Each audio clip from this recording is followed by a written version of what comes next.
Assalamualaikum warahmatullahi wabarakatuh. Perkenalkan, saya Novikania Putri, mahasiswa Universitas Merdeka Malang. Saya dari Fakultas Psikologi, Prodi S1 Psikologi. Saya dari kelas C dengan NIM akhiran 64. Di sini, saya akan menyampaikan video tentang hakikat manusia dan agama. Tugas ini saya sampaikan dan saya uraikan guna untuk menyelesaikan tugas ujian tengah semester dengan mata kuliah Pendidikan Agama Islam yang diampu oleh Bapak Muhammad Mursyidul Azmi, MPD. Untuk itu, yuk simak videonya dengan baik. Tema hakikat manusia dan agama penting dikaji karena membantu mahasiswa memahami jati diri, memperkuat moralitas, menyeimbangkan ilmu dan iman, serta membentuk pribadi berintegritas di tengah dinamika kehidupan modern. Poin yang pertama yaitu asal-usul kejadian manusia. Dalam Islam, manusia tidak muncul secara kebetulan. Al-Quran menjelaskan asal-usul kejadian manusia dalam surat Al-Mu'minun ayat 12-14 yang berbunyi, Bismillahirrahmanirrahim. Walaqad khalaqnal insana min sulalatin min tin, tsumma ja'alnahu nutfatan fi qararim makin. Tsumma ja'alnahu nutfatan 'alaqatan fa khalaqnal 'alaqata mudghatan fa khalaqnal mudghata idhaman fa kasawnal idhama lahma. Tsumma ansa'nahu khalqan akhar. Fatabarakallahu ahsanul khaliqin. Yang artinya, dan sungguh kami telah menciptakan manusia dari saripati berasal dari tanah, kemudian kami menjadikannya air mani yang disimpan dalam tempat yang kokoh, yaitu rahim.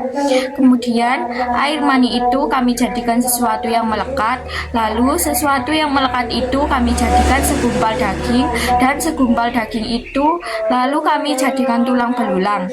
Lalu tulang belulang itu kami bungkus dengan daging.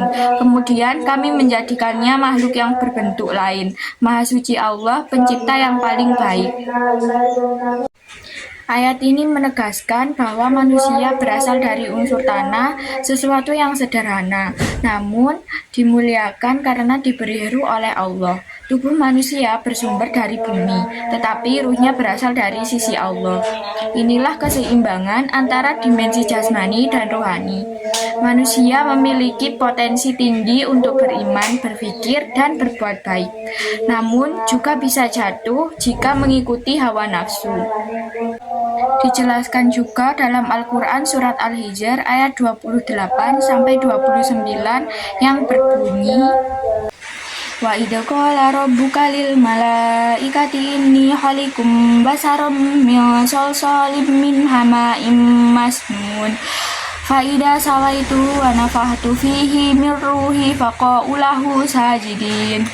Yang artinya, dan ingatlah ketika Tuhanmu berfirman kepada para malaikat, sungguh aku akan menciptakan seorang manusia dari tanah liat kering, dari lumpur hitam yang diberi bentuk. Maka apabila aku telah menyempurnakan kejadiannya, dan aku telah meniupkan roh ciptaanku ke dalamnya, maka tunduklah kamu kepadanya dengan bersujud. Firman inilah yang membuat malaikat bersujud kepada manusia, sementara iblis tetap dalam kesombongannya dengan tidak melaksanakan firman Allah. Poin yang kedua yaitu kebutuhan spiritual manusia terhadap agama di tengah krisis moral global. Secara filosofis, manusia bukan hanya ingin hidup, tetapi ingin memahami makna hidup. Namun, di zaman modern ini, banyak manusia menghadapi krisis moral global.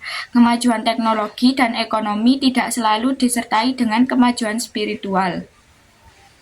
Kekerasan, korupsi, penyalahgunaan kekuasaan, dan hilangnya empati sosial menjadi hal yang biasa.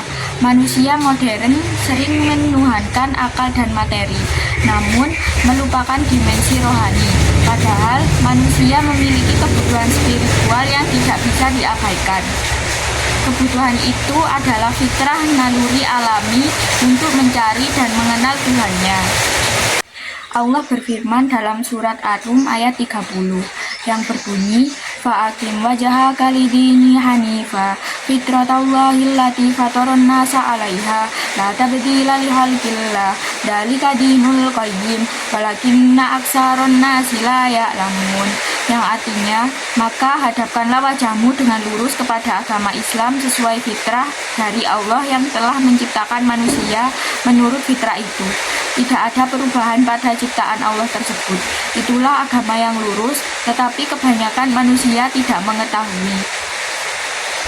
Selanjutnya yaitu alasan manusia hidup tanpa nilai ilahiyah.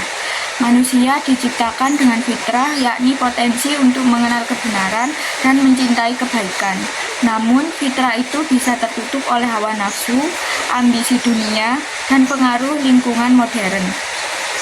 Agama hadir untuk membangunkan dan mengarahkan fitrah agar manusia tetap di jalan kebenaran.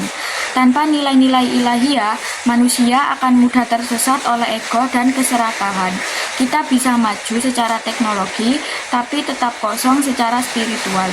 Itulah sebabnya masyarakat modern yang serba canggih, namun merasa hampa dan kehilangan makna hidup. Islam memberikan keseimbangan antara akal dan wahyu, antara kebebasan berpikir dan bertanggung jawab moral. Agama adalah kompas spiritual yang menuntun manusia agar menggunakan akalnya dengan bijak, menjaga moral, dan menumbuhkan kasih sayang. Dalam kehidupan modern, banyak manusia kehilangan arah karena menjauh dari nilai agama, krisis moral dalam politik, ekonomi, dan sosial menjadi tanda bahwa manusia sedang haus akan nilai-nilai ilahi. Padahal Islam mengajarkan keseimbangan antara dunia dan akhirat. Allah berfirman dalam Al-Quran surat Al-Qasas ayat 77 yang berbunyi, "Wabtaghi fima ataqallahu darul akhirata wa la tansa nasibaka minad dunya wa ahsin kama ahsanallahu ilaika wa la tabghil fasada fil ard innallaha la yuhibbul mufsidin," yang artinya, dan carilah pada apa yang telah dianugerahkan Allah kepadamu pahala negeri akhirat. Tetapi janganlah kamu lupakan bagianmu di dunia. Berbuat baiklah kepada orang lain, sebagaimana Allah telah berbuat baik kepadamu, dan janganlah kamu berbuat kerusakan di bumi. Sesungguhnya Allah tidak menyukai orang-orang yang berbuat kerusakan. Ayat ini menegaskan bahwa kemajuan duniawi diperbolehkan, asalkan tidak membuat manusia lalai dari tujuan hidupnya. Kita boleh maju dalam ilmu dan teknologi, tetapi harus tetap bermoral dan beriman. Kita boleh mengejar dunia, tetapi tidak boleh melupakan akhirat. Dari seluruh uraian tadi, kita dapat memahami bahwa hakikat manusia adalah makhluk ciptaan Allah yang berasal dari tanah, namun dimuliakan dengan ruhnya. Manusia memiliki fitrah untuk mengenal Allah, dan karena itu membutuhkan agama sebagai pedoman hidup. Islam mengajarkan keseimbangan antara akal dan hati, antara dunia dan akhirat, antara kebebasan dan tanggung jawab, dunia dan akhirat. Antara kebebasan dan tanggung jawab. Tanpa nilai-nilai ilahiyah, manusia akan kehilangan arah dan terjebak dalam krisis moral. Karena itu, marilah kita menjaga fitrah kita, mendekatkan diri kepada Allah, dan menjadikan ajaran Islam sebagai cahaya kehidupan.